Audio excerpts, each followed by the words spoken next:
bags. Then, by pretending to be an interested buyer, the team asks the seller to hand over their bank account details so they can pay for the non-existent item. You could call it scamming the scammers. The scammer thinks he's dealing with a genuine buyer of that vehicle. In reality, he's dealing with one of my team, and he then gives up precious information, a bank account number and a sort code. It sounds at first a little bit intimidating, but it's actually not. We're pretending to be someone that we're not. But we're doing it for the right reason. We're trying to get bank accounts shut down so that they can't be used for fraud. Armed with these bank details, Jack and his team have built a database of all the accounts they strongly suspect are being used for criminal purposes. He then shares the evidence he's collected with the banks and authorities. That way, if any of the accounts are found to have been used in actual scams in the future, which happens more than you might think, Jack can argue that the banks were negligent in not investigating his warnings and shutting the accounts down. They have a duty of care to their own customer, and they should act fast because they can actually prevent the money from being withdrawn at the other end. The success that Jack's had in spotting fraudulent accounts makes him think the banks should take more of a hit if someone loses money in a scam that's involved one, especially as it appears to have been simple for these accounts to have been set up in the first place. Strangely enough, most people initially don't feel much anger towards the bank. They should. A bank has facilitated this by creating a bank account that the money that has been lost can be transferred into. And these bank accounts are almost always opened using counterfeit, forged documents, ID cards, passports, and so on. And it's all been accepted by a bank in breach of money laundering regulations. At the moment, banks are not doing enough to authenticate people's identity. Jack reckons he gets around 15 calls a week from people who've been scammed. In fact, as we're filming, he hears from one of his team who's been liaising with a suspected vehicle fraudster. Okay, well, I've just received details of a new bank account that one of my team has procured directly from a fraudster. He's tricked the fraudster into handing over a bank account. As ever, Jack gathers together his evidence and sends it to the bank, the police, and other financial institutions. It's hard work scamming scammers because they are paranoid about being scammed themselves, ironically. Every single one of them knows that we exist, just like we know they exist. We're a gang, they're a gang. One of those who came to Jack for help was Wendy Whitaker-Large from Cheshire. She fell victim to a scam when trying to buy a motorhome online. We've got 4 children, 3 of them are a little bit older, and then we've got a younger one. And we realised that as a family it would be great if we could get away regularly and have holidays. And I think for a lot of people that's a bit of a dream. After months of searching, Wendy thought she'd found exactly what she was after. One day, an alert popped up, and I thought, yes, this is it. This is just the motorhome we're looking for. And it was advertised at about £8,500, and it had everything that we needed. And I thought, bingo, we've hit the jackpot. This is going to be so exciting.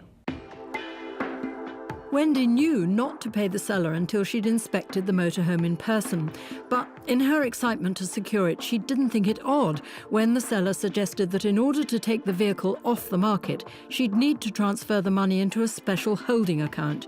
She was told that only after she'd checked the motorhome in person and was happy would the funds be transferred into the seller's bank account.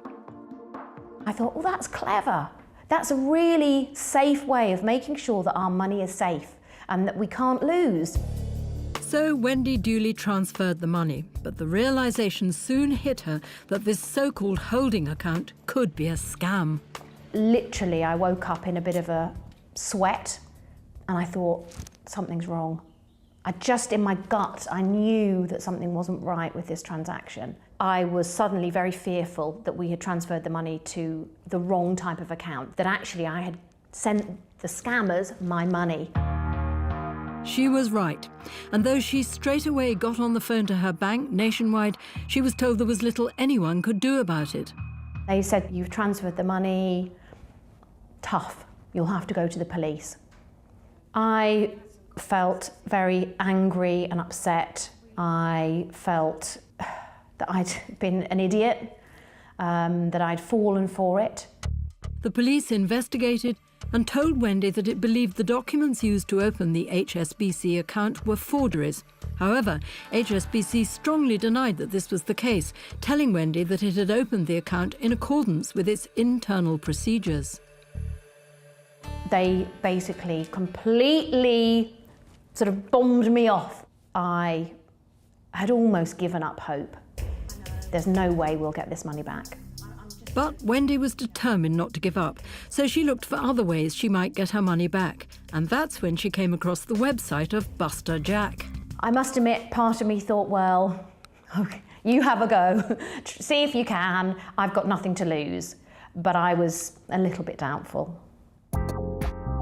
After looking at the case, Jack agreed to take it on. He argued with Wendy's bank Nationwide that it should shoulder more of the blame for the loss of her money. That approach worked, and the bank agreed to refund Wendy all her money. Now, Nationwide has explained to us that this is because when Wendy initially rang, she was incorrectly advised that there was nothing more that could be done. She should have been passed on to the bank's financial crime team, who'd have been able to tell her that at that particular time, her money was still in the fraudulent account. But as that didn't happen, the bank missed the opportunity to recover her money. Consequently, the banks not only refunded Wendy with interest, but offered her £250 compensation. Nationwide went on to recommend that if you're making a large purchase, you should pay using a credit or debit card, as more protection is available should the customer fall victim to a scam. We also contacted HSBC, the bank where the fraudster's account was opened. While stressing it takes tackling fraud very seriously, it pointed out that it hadn't received a complaint from Wendy until 10 months after the fraud, by which point the account had already been closed following separate reports of suspected fraudulent activity. Now, it's possible that Wendy might have ended up with the same result had she pursued a complaint with the bank herself, but she'd certainly say it was Jack's intervention and know-how that swung it. So, having never met him in person before today, she's now got the chance to thank him in person, in the motorhome she was eventually able to buy with the returned funds. Hi, Jack! Welcome to my motorhome. Come Thank you very in, much. come in. It's fantastic. Yes, we're absolutely thrilled. Last year, Wendy, I made a phone call to you and you said hello and I said, "This is Jack." Yes, I remember it. I was absolutely overjoyed. I knew there could be only one reason why you were phoning me. Well, Nationwide did end up having to pay it all back, but they could have avoided it themselves. And they probably believed what they told you. Oh, too late, nothing we can do now, the money's gone, etc., etc. But there is something that a bank can do in every case, because they could have prevented it from being withdrawn.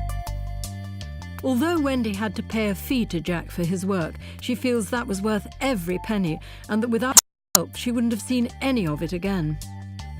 So in my case, one of the things I learned, and I'm sure you would agree with this, is not to give up.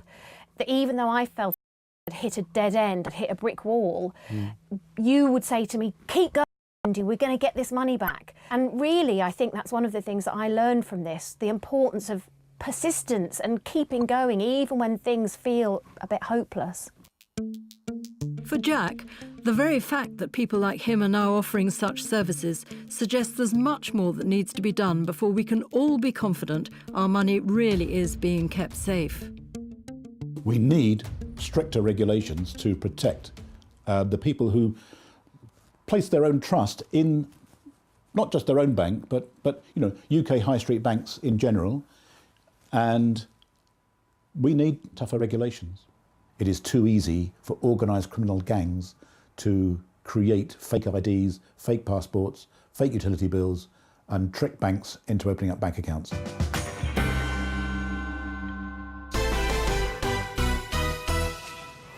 Next, a really extraordinary series of events that made an already pretty dreadful situation even worse.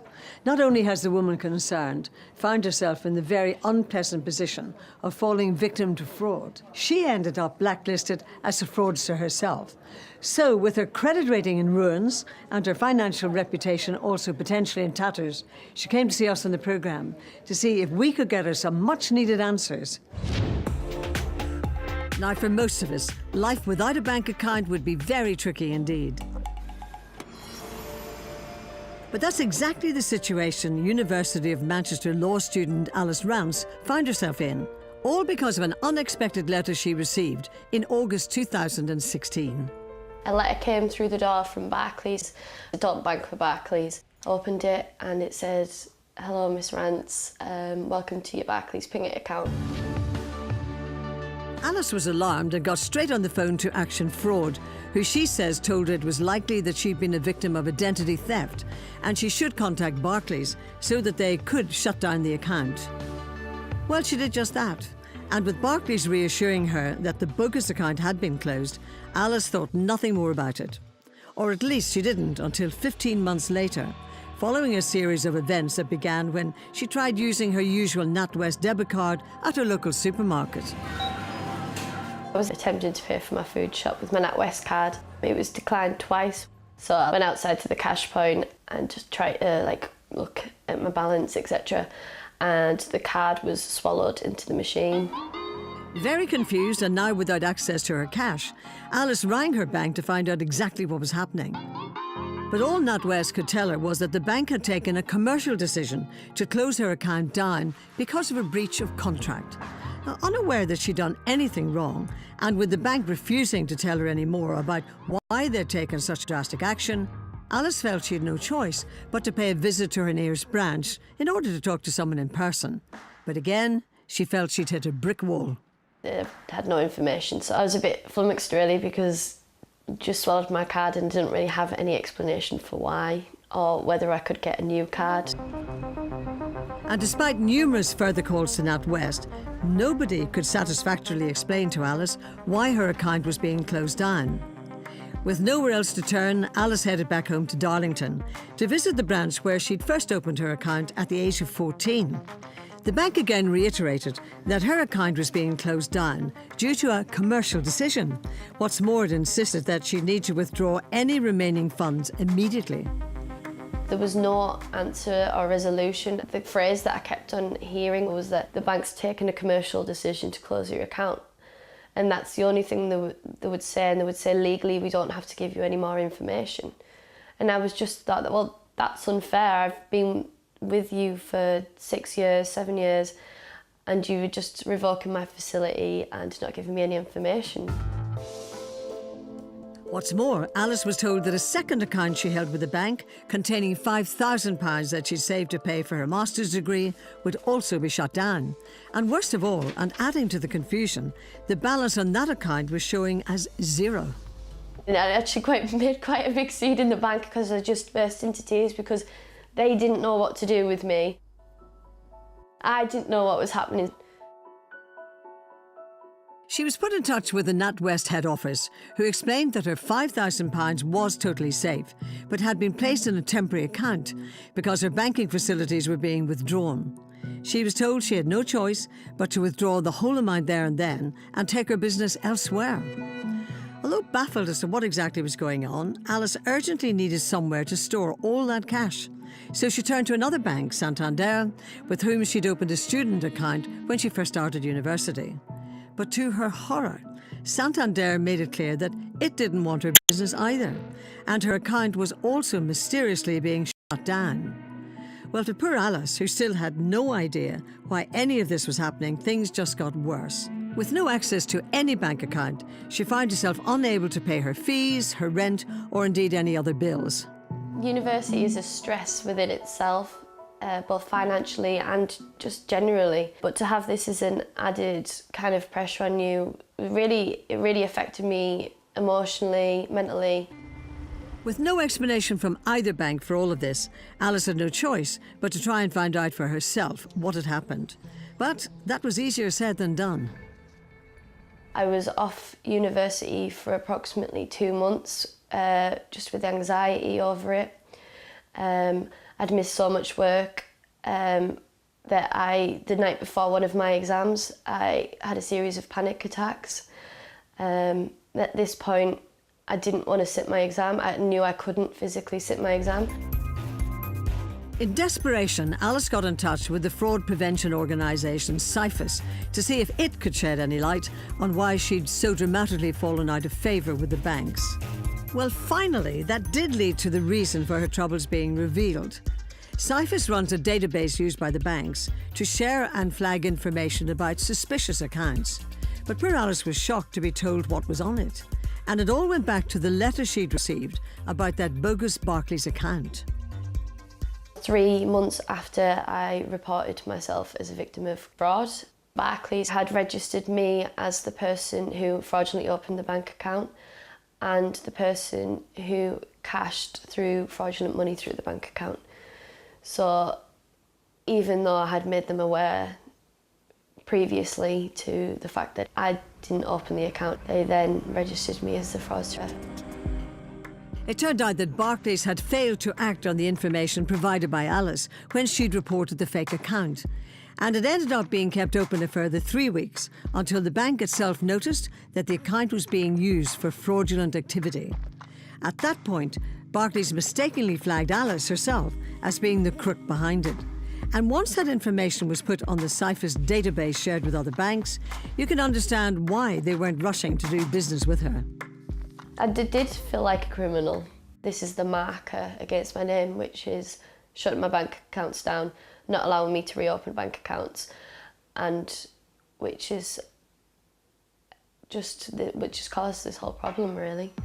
The situation has spiralled because in October 2017, Alice had applied for an additional savings account with her bank, NatWest, leading it to check her name on the database. And when it saw her listed as a potential crook, it meant that not only was her application rejected, but her existing account with NatWest would be shut down as well, as fraud expert Richard Emery explains. The important thing in Alice's case, and it's what I see in other cases that I've looked at, is that the individual is completely unaware that there is a fraud marker placed against their name. And they only find out when they try to enter into a new bank account or some other new financial arrangement, be it a credit card or a mortgage, and that's when they find out that they can't get it. And although Richard is mindful of the difficult challenges facing banks in tackling fraud, he believes they could all be doing more to prevent mistakes like this one from happening in the first place. I do recognise that the issue of advising the customer that a fraud marker has been placed against their name is actually a complex issue, because if you are accusing somebody of fraud, you may not want to tell them that you've put that marker because you don't want them to know that that's what has happened. But actually this very secretive element means that when it goes wrong, as it has in Alice's case, people don't find out for a very, very long time. In Alice's case, it is clear that the banks did not undertake a proper and thorough review of the evidence that they had in front of them. And the one thing that I would say quite consistently is the banks are incredibly reluctant to put their hands up and say, we got it wrong. Well, we asked Barclays why it appeared to ignore the information Alice first gave them, and it told us that the call it received from her was very brief, as it appears the call ended whilst being held on hold. Even so, Barclays admitted that while only limited information had been provided, on reflection, more could have been possibly done at the time. Barclays stressed that it wasn't aware of any repercussions until January 2018, when Alice called back to explain all that had gone on since.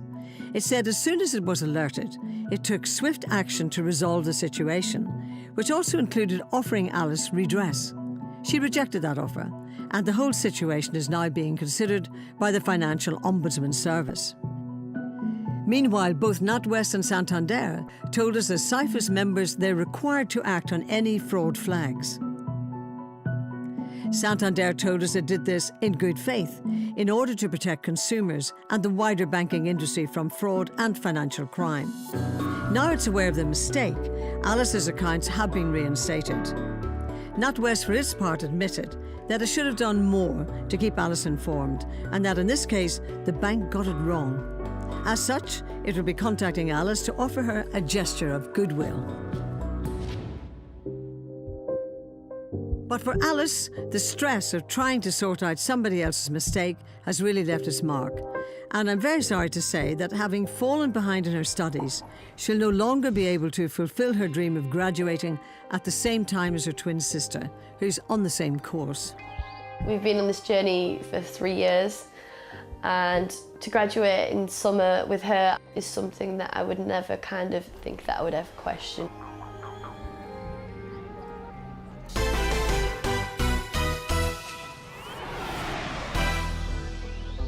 Still to come on Rip Off Britain, why this man says the banks should take more of the blame if, like him, you end up being scammed out of thousands of pounds. I feel completely let down by the bank. They have a duty of care to me over the money that I entrust to them, and I don't think this duty of care has been exercised.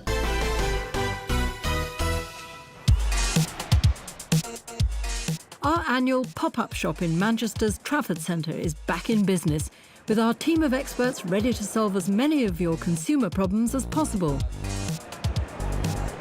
Louise Arnfield from Preston has come to meet fraud expert Aaron Chowan after paying an online company £143 to draw a family portrait she planned to give as a Christmas present. Well, I ordered what's supposed to be a hand-drawn photograph for my mother-in-law and father-in-law for Christmas. So, how did you come across this business? Well, I found them actually on Facebook, and I looked at some of the pictures that were on there, and they looked suitable quality. I was quite impressed with them.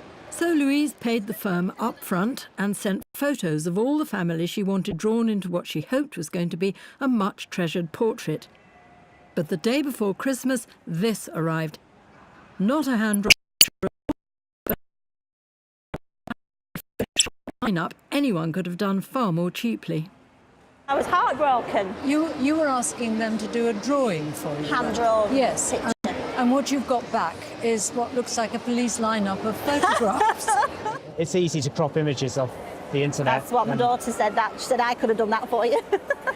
Understandably not happy, Louise demanded a refund, but the company said no and referred her to its terms and conditions. If you actually go on the main website, it does state that you won't need a refund because the quality of the work is so superior that nobody ever needs a refund. Confident. That is outrageous. Both the shoddy picture and the troubling response she got to her complaint have left Louise wondering whether the firm she'd been dealing with is just incompetent or deliberately ripping customers off. The refund point is ridiculous, and they're making that up. You've got protection under the Consumer Rights Act. Provided you notify the party you're buying from within 30 days, you should be entitled to get your full refund. What you've seen is not fit for purpose. It's not what you've bargained for, no. And what you've got back is a lineup, which probably isn't what you were going for. Aaron's equally concerned by the fact that although the company is registered in the UK, the person actually doing the work is based in the Philippines, which he suspects could even make this a case of fraud. People faking websites is a big thing. It's causing a lot of mistrust on the internet. Yeah. So I would certainly contact the genuine business owners and say, we're going to report to the police, we're going to bring a claim. We just want to make sure this is you. Let's see what they say. Right, that's a good idea, that. Yeah. If they come back and they plead innocence, and there's some credibility to that, I think you then get into a position where you want to talk to the police. Over in our gripe corner, plenty more of you are keen to talk about the consumer issues that wind you up the most. Right, so I feel ripped off because the price of high street clothing brands are very expensive, and we want to stay fashionable, but it's too expensive. Yeah. I'd just like to say how annoying it is when you're out for a Saturday shop, you go for a coffee. What is it with the price of coffees nowadays? Way too much. What really annoys me at the moment is the price of my phone bill. In my opinion, it's absolutely extortionate that phone companies can charge me £33 a month for just 10 gigs of data. Absolutely disgusting. Where once con men would have to look you in the eye as they tricked you out of your money, you're now just as likely to be targeted by anonymous and very sophisticated fraudsters online. And of course that has opened up a whole new series of challenges when it comes to protecting ourselves from this type of crime. And of course, while it's absolutely right that every one of us should be doing all that we can to guard against scammers, you would hope that the organisations with whom you do business will also have your back, particularly your bank. But even if the scam with which you've lost money is so convincing that really anyone could have been duped by the fraudsters involved, it is still the case that it may well be you who's left shouldering all of the blame, which in situations like the one that we're about to hear of, you may not consider is entirely fair. It's a ruse that comes dressed up in a variety of ways. But whether it's a text out of the blue, an unexpected phone call, or an email flagging suspicious activity on your account, they are all scams that involve criminals pretending to be from your bank, as we've seen many times on this programme before.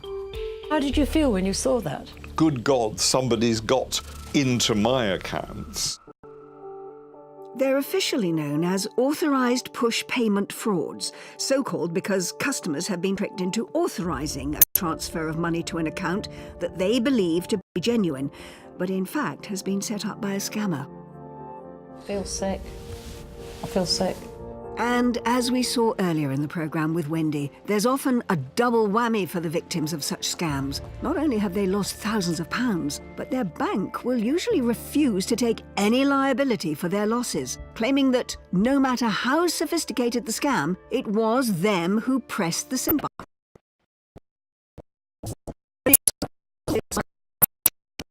With the banking regulator set to bring in new rules that, for the first time, will allow those who've lost out to formally apply for compensation from their bank.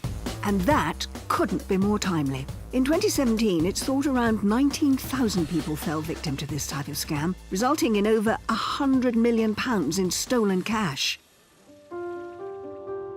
One of those affected was John, who runs this English language school in Berkshire. We have a wonderful clientele stretching all the way from Iceland down to China. I have children from all over the world for a month in the summer to teach them English and have a fantastic time. When Ian first started the language school, he already had a personal NatWest account, so it seemed natural to open a business account at the same bank. And he was happy to conduct most of his banking business online. It was not a problem for me. I became online savvy quite quickly. All the transactions were online. If there was any query, I would be texted by NatWest in the first place. That's the way I was used to dealing with NatWest. After 50 years with the same bank, Ian was convinced his money was in safe hands. And so he had no reason to think anything was out of place when he took a phone call from a man calling himself Alistair Morton and claiming to be from NatWest's telephone banking service, Bankline.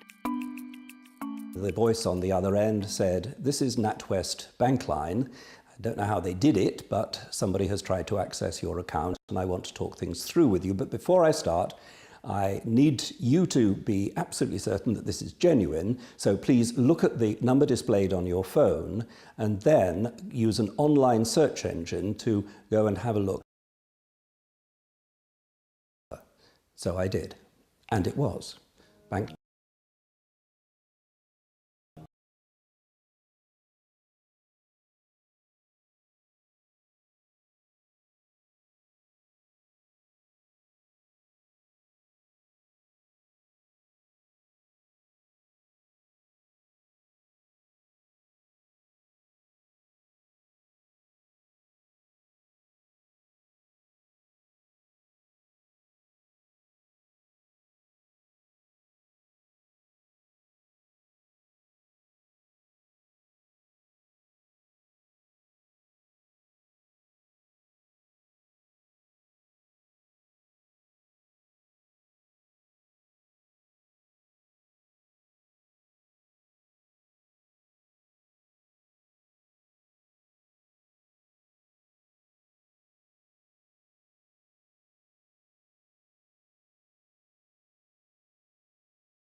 information.